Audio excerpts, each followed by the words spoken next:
Abra sua Bíblia, Lucas 14, do versículo 25 até o versículo 33. Evangelho de São Lucas 14, do 25 ao 33.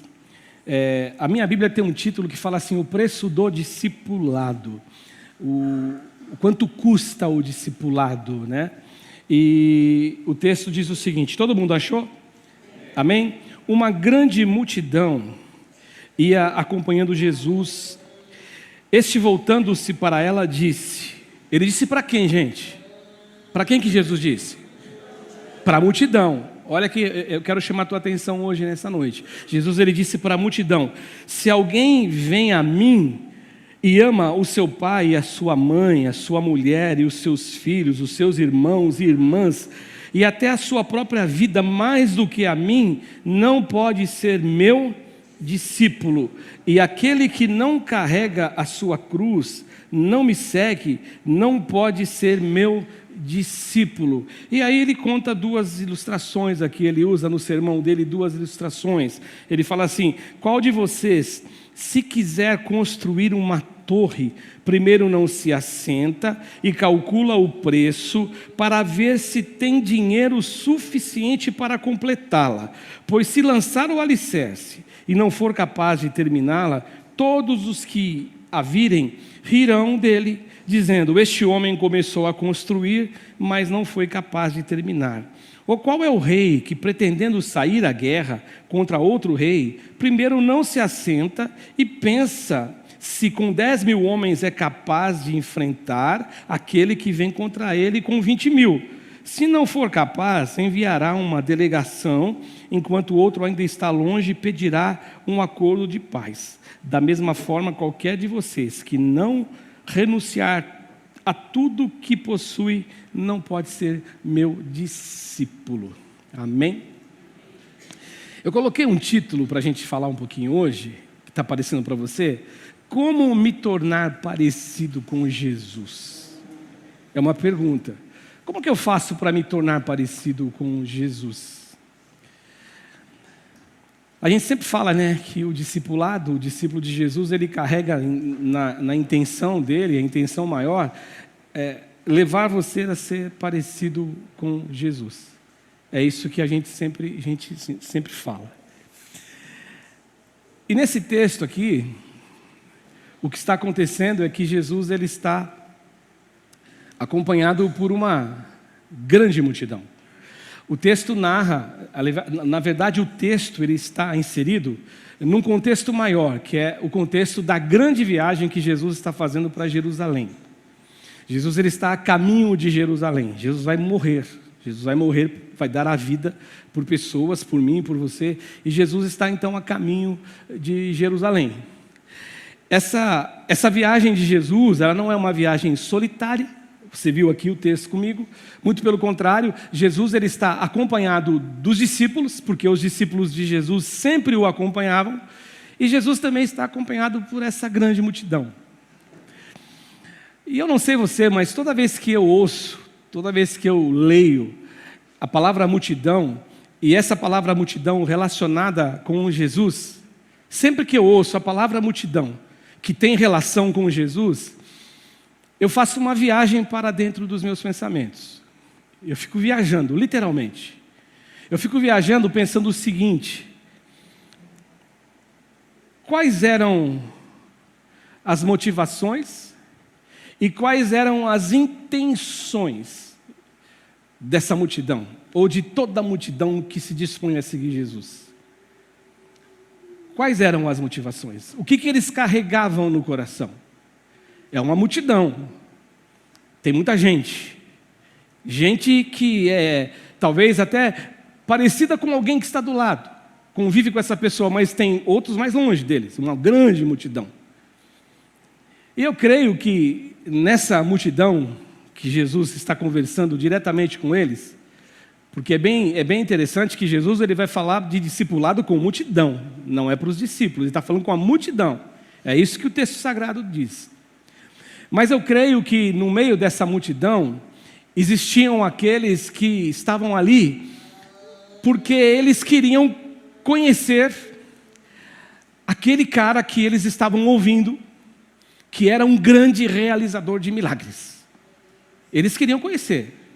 Eu acredito que eu também queria conhecer. Se eu estivesse lá, pô, Jesus vai passar aqui, deixa eu ver Jesus. Quando nós fomos para a nossa reunião, o nosso treinamento lá no Pastor Marcos, a gente foi almoçar e o pastor Ivaldo estava lembrando do Jimmy Swaggart. Quando o Swaggart esteve no Brasil, com todo aquele trabalho que ele fazia, ele esteve no estádio do Morumbi, eu estive lá para assistir Jimmy Swaggart, e Jimmy Swaggart era um ser humano comum. Imagina então se você convivesse, tivesse tido a oportunidade de ser um contemporâneo de Jesus de Nazaré. Você queria estar lá. Então, para ver milagres. Só que eu acredito também que além de pessoas desejarem conhecê-lo, conhecer aquele que realizava milagres, eu acredito, gente, de verdade que existia naquela multidão, ou existiam pessoas naquela multidão, que além de conhecê-lo, eles gostariam de ver Jesus realizar um milagre pessoalmente. Quem sabe, na hora que eu estiver lá, Jesus ele não abre os olhos de um cego. Quem sabe no momento que a gente estiver seguindo ele, nem que eu estiver um pouco de longe, mas de repente escutar um glória, um grito, alguma manifestação de alegria, de felicidade, a gente não vai constatar que ele abriu os ouvidos de um surdo.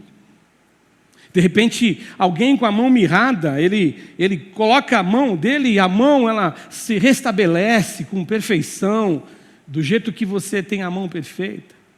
Ou então, talvez eles pensassem o seguinte: quem sabe Jesus ele vai ressuscitar, vai chamar alguém do mundo dos mortos. Eu penso que existia uma infinidade de possibilidades na cabeça daquela turma. Eu penso, de verdade, quando eu leio, é que nem eu falei, eu fico viajando nos meus pensamentos, no meu coração aqui. Mas eu também penso que além desses tipos que eu citei, essas possibilidades, talvez existissem aqueles e aquelas naquela multidão, no meio da multidão, que precisavam do seu milagre. Eles precisavam ser alcançados pelo milagre. Eles precisavam ser tocados por Jesus. Ou talvez como aquela mulher que foi escondidinha, abaixadinha e tocou em Jesus, ela precisava do milagre. E talvez nós tivesse lá, naquele lugar, gente que precisasse do milagre. O milagre dele. Milagre para ele. Agora, o texto ele é categórico. Jesus ele está ali porque ele está querendo ensinar a multidão o processo do discipulado. É isso que Jesus está querendo. Inclusive na minha Bíblia tem o título, o preço do discipulado. Então Jesus está querendo com aqueles caras falar para eles sobre um processo de segui-lo, de tomar a cruz, de abraçar um projeto, de continuar uma jornada que ele iniciou. É isso que Jesus está querendo. Jesus esperava daqueles caras algo que fosse um compromisso com ele e um compromisso com Deus.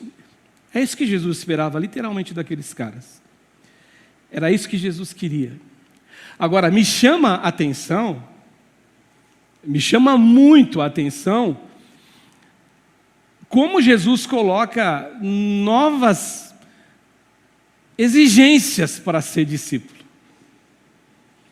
Ele coloca aqui um monte de coisa que eu não lembro dele ter dito isso para discípulos. Se você lembrar, depois você me mostra. Eu de verdade não estou lembrando agora. Mas ele vem e ele coloca uma nova regra, novas exigências, e que essas exigências, elas serviriam para que fossem modelo e base para quem quisesse manifestar essa intenção de seguir os passos dele. Agora, deixa eu falar uma coisa para vocês. Podem acreditar o que eu vou dizer para vocês agora.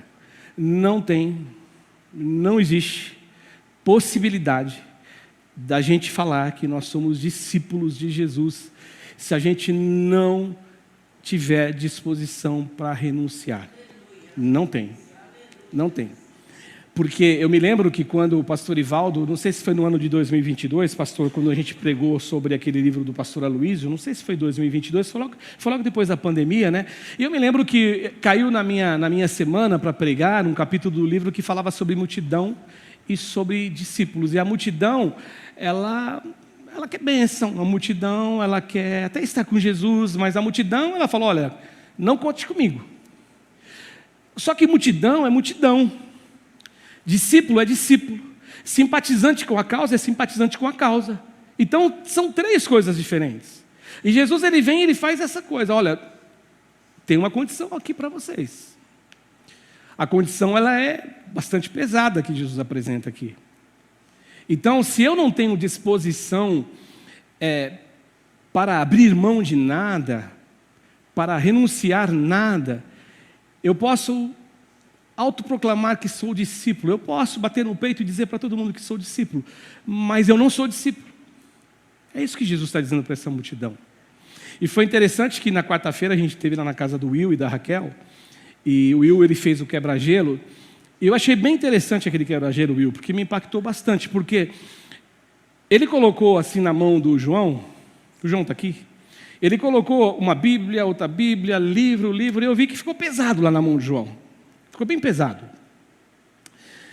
E aí, assim que ele foi falando da mensagem que o pastor pregou, ele foi fazendo a aplicação sobre o quebra-gelo, ele foi tirando, e aquilo foi se tornando leve. Mas o que me chamou a atenção, além da ideia que ele teve, foi a fala dele. A moral da história, porque ele disse assim, a gente renunciar é pecado, é claro, não é que seja fácil, mas é uma coisa muito óbvia.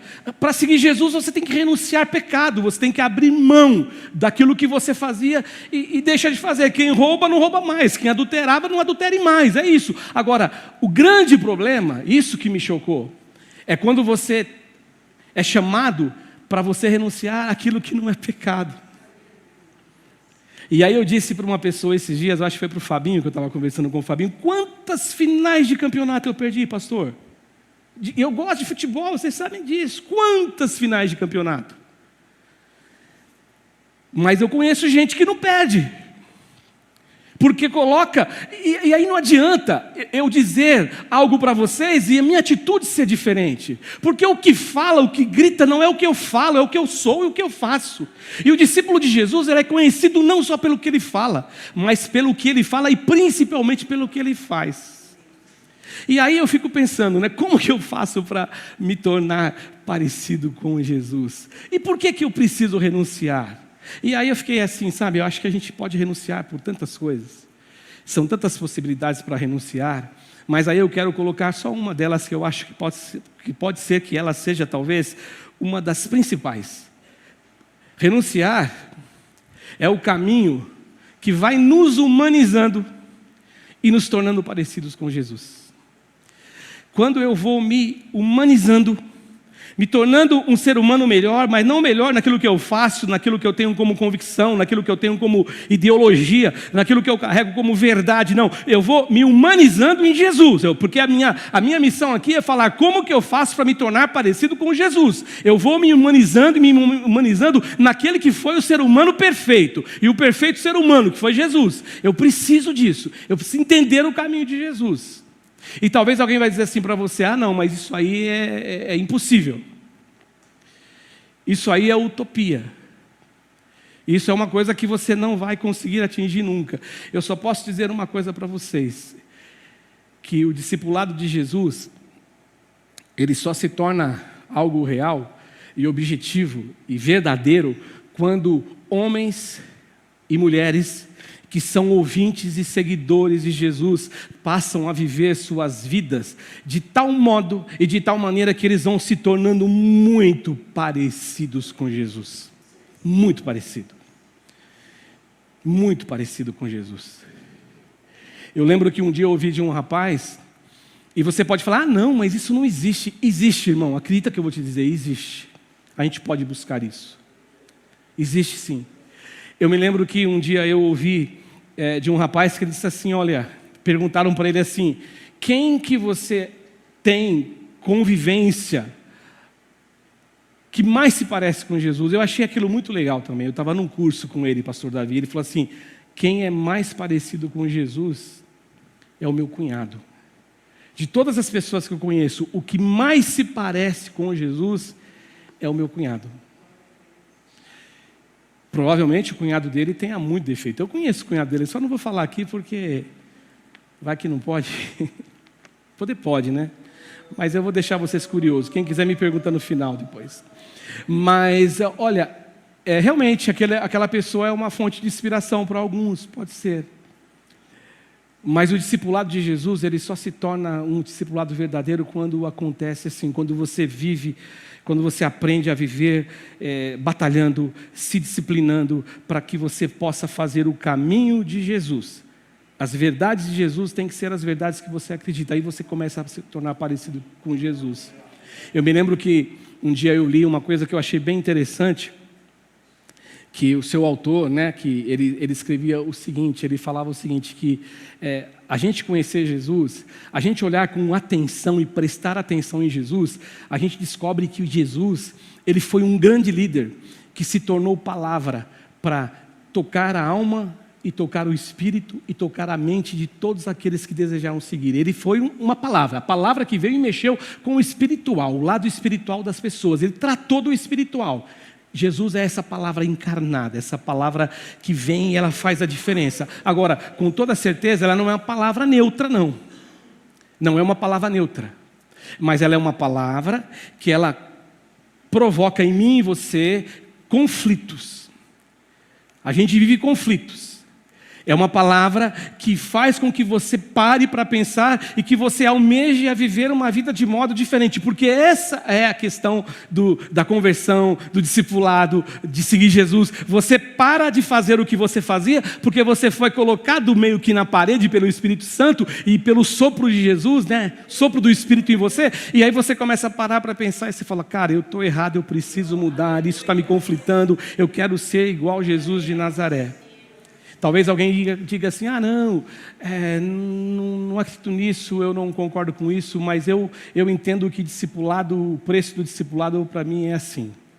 Ele funciona assim. Deus nos confronta. É um confronto. Ele nos faz pensar. Ele nos leva a observar. Ele nos leva a gente tentar ressignificar aquilo que nós somos diante da vida, diante da nossa família, diante de tudo, diante principalmente de Deus. Eu preciso mudar, eu preciso ver quem eu estou sendo nesse mundo, quem eu sou nesse universo chamado Reino de Deus, o reino de justiça, o reino de paz. Tem um escritor que às vezes eu leio ele, que ele chama Adroaldo Palaoro, e eu estava lendo esses dias ele, e ele dizia o seguinte, ele fala assim que ele não acredita, que ele não acha correto a gente pensar que isso aqui, o discipulado, a exigência divina, aquilo que Jesus coloca para a gente, não é correto a gente interpretar que esse padrão, que esse lado que ele apresentou, que Jesus apresentou tão pesado, só para alguns que seriam aqueles que são muito espirituais, aqueles que são fora, sabe, de um outro nível, que nem o pessoal brinca, de um outro patamar. Não é isso. Sabe por que não é? Porque se Jesus estivesse falando com um discípulo aqui, eu até concordaria. Eu acho que o Adroaldo está certinho, porque Jesus está falando com uma multidão. Jesus está chamando a multidão, e a reflexão de Jesus é para eles, é para a multidão. Ele olhou para a multidão, e isso fica nítido, isso fica claro, quando você lê no versículo de número 26, quando ele diz o seguinte, o começo do versículo 26, se alguém, não é discípulo, é se alguém vem a mim, e aí ele fala, se alguém, então esse alguém é para todo mundo, é para mim, é para você, é para quem está lá fora, são para todos. Jesus, ele deseja que todos se tornem seus discípulos, amantes da palavra de Deus, servos de Deus, homens de Deus, mulheres de Deus, é para todo mundo. Agora, você há de convir comigo que é pesado o que Jesus está dizendo, é muito pesado, porque o que ele vai dizer aqui, isso me chama muito a minha atenção. Me chamou muito a atenção e sempre me chamou, porque ele diz o seguinte, se alguém vem a mim e ama o seu pai, a sua mãe, a sua mulher, os seus filhos, os seus irmãos e irmãs, e até a própria vida mais do que a mim, você não está qualificado a ser meu discípulo. E me chama a atenção, sabe por quê? Porque Jesus está falando de amor. Jesus está falando de amor e daqueles a quem nós temos afetos, pessoas próximas da gente. Isso que me chama a atenção. E Jesus está dizendo o seguinte, só que o grande problema, e aí eu sempre tive dificuldade para entender isso, eu sempre ficava, mas por que Jesus está falando isso? Qual é o mal de eu amar minha esposa, minha mãe, meu pai, minhas irmãs, meus irmãos? Qual é o mal disso? Só que Jesus, ele está vendo aqui para o coração. Jesus não errava, Jesus está fazendo um diagnóstico nas pessoas. Jesus está observando as pessoas. O problema é que o amor, mesmo o amor, quando ele é focado só no falso eu, no próprio eu, ele nos prende a um caminho, ele nos fixa aos pés no chão do egoísmo. Esse que é o problema. E aí eu amo só a mim mesmo. Eu passo a amar só aquilo que é bom para mim. Eu deixo de lado tudo que não me interessa, inclusive as coisas de Deus e do reino dele. Esse é o grande problema.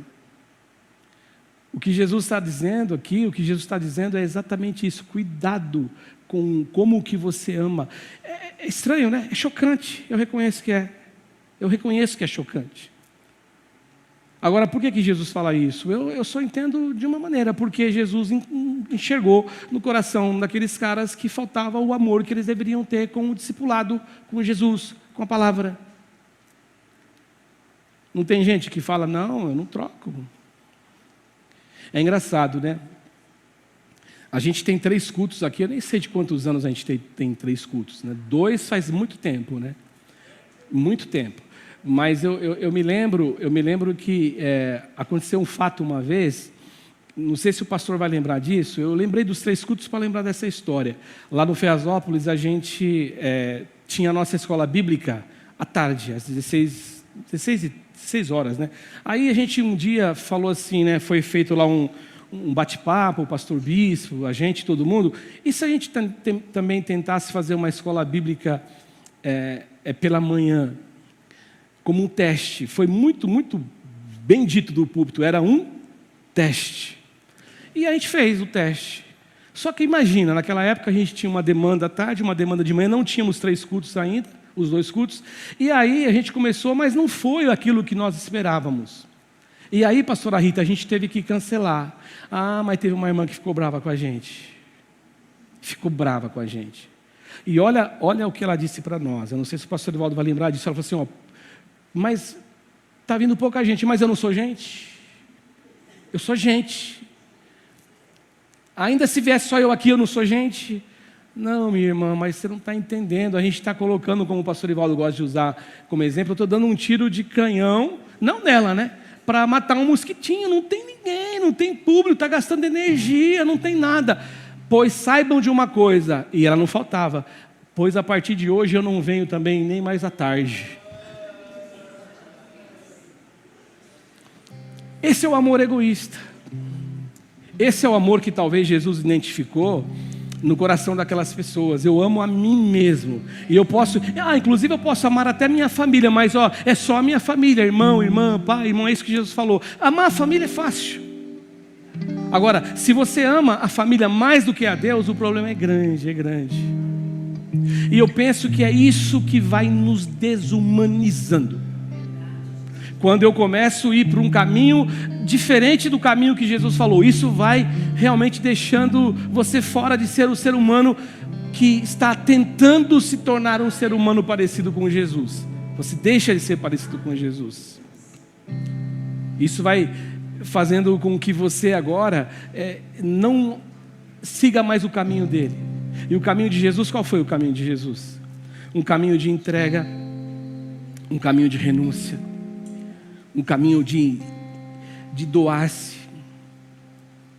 E o que é interessante que aqui, muito embora é chocante, como eu disse, que Jesus ele está convocando, ele está apelando, a palavra melhor é essa, Jesus ele está apelando para que aquelas pessoas, eles olhassem para a família deles sob uma nova perspectiva, de um jeito diferente.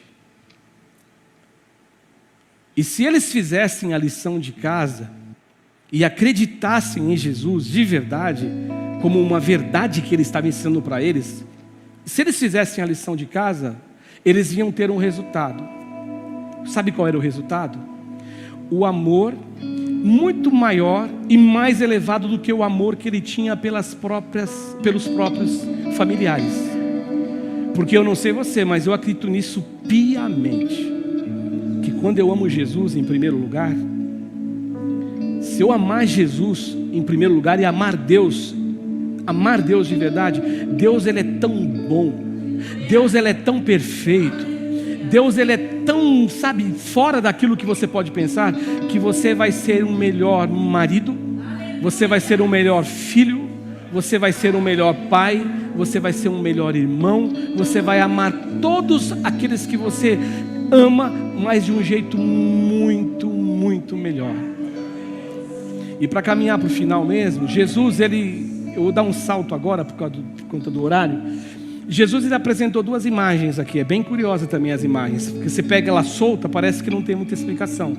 Por que Jesus falou de um rei que vai para a guerra para lutar com 10 contra 20 mil? Será que vai dar para enfrentar o 20 mil? Se não der, tenta fazer paz com ele. E por que Jesus falou daquele que vai construir uma torre, calcula para ver se tem dinheiro? Porque se ele não conseguir, as pessoas vão zombar dele, e se aquele rei não fizer paz, ele vai ser derrotado. E Jesus está fazendo isso aqui, um link com o discipulado.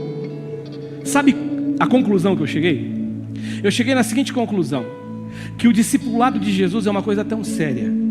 O discipulado de Jesus é uma coisa tão séria, que você e eu, nós não podemos aceitar o discipulado de Jesus sem pensarmos, sem parar para raciocinar. Não, tem que ser uma escolha com coerência, tem que ser uma escolha pensada, tem que ser uma escolha com equilíbrio, tem que ser uma escolha com honestidade e tem que ser uma escolha com verdade.